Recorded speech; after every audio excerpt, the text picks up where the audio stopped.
We also have a feature of structures. It's actually not a feature of structures, it's a feature of the C language that's used quite commonly in conjunction with structures called typedef, the typedef keyword. What is it? Well, it's a shorthand. It's used to create shorthand versions of structure names, so we never have to bother writing out the whole thing. Now, as I said before, just a moment ago, typedef is not just used with structures. It can be used to create shorthand versions of any composite type, like strings or, well, you'll see some more when we get up to pointers. But it's used quite commonly with structures, so that's where we're going to examine it for the first time. For example, here's our old struct employee again. Now this time we're going to use it in a typedef. So we create, right up the top of the file, probably just underneath where we created the struct employee in the first place, a typedef line that reads typedef struct employee emp. So what does that do? Well, it actually creates for us a new type. It defines, that's the def in typedef, defines a new type. That's what typedef means. It defines a new type called emp, and emp is exactly equivalent to struct employee. So in other words, you can think of it as an alias. You can think of it as a shorthand name. When you've got a type definition like that in place, you can create the following variable declarations. You can just say that emp1, for example, is of type emp. Now that's a lot less typing than saying that emp1 is of type struct employee, which is what it would look like here.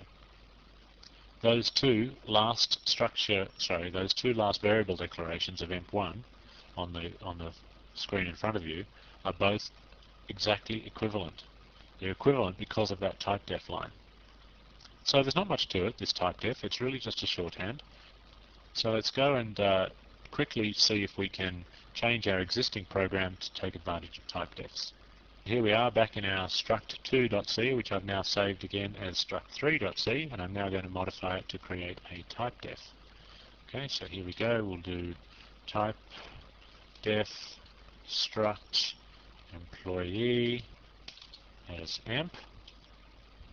Okay, so now that I've created a type called emp, I can't actually have any variables called emp. And I did have some variables called emp here. I had emp here, so I'll just call that E now. Make sure I don't call it emp anywhere, because you can't have a type and a variable that have the same name. Whoops, that one's fine, because that's the print emp, that's the name of a function. But I can't put it there, and I can't put it there. Okay, now that I've done that, I've made sure that that's okay. I've created a new type now called emp. So I can use that now anytime I would have used struct employee. So I can, if I want, just go and do a global search and replace. I'll do that manually. I'll do it here. I'll do it here. See how the code starts to look a lot simpler when you do this? This line now says that readEmp is simply a function that returns an emp, whatever that is. What is an emp? Well, you can go up here and find out. You can find out that it's a struct employee, but hopefully it should be fairly self-explanatory. And again, this will change. So this is emp, and now these will also change as well. emp1 and emp2 are now both of type emp. I guess it's fair to say that if this particular file compiles, then it's going to obviously work, because it's the compilation that would give us the troubles if the typedef keyword did not work as we claimed it did. So if it compiles, it's probably going to work. No errors. Okay, well, I'll run it just to prove. Please enter the age, 23, age is 23. Okay, so that works.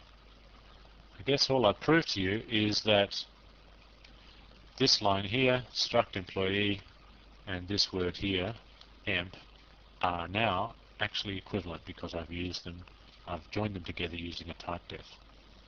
Okay, typedefs, as I said, are not just used with structures, but they're used quite commonly with structures to create little shorthands like that. I'm sure we'll see more use of typedef in the remainder of the course. Okay, that's the whole chapter. The structures are very easy.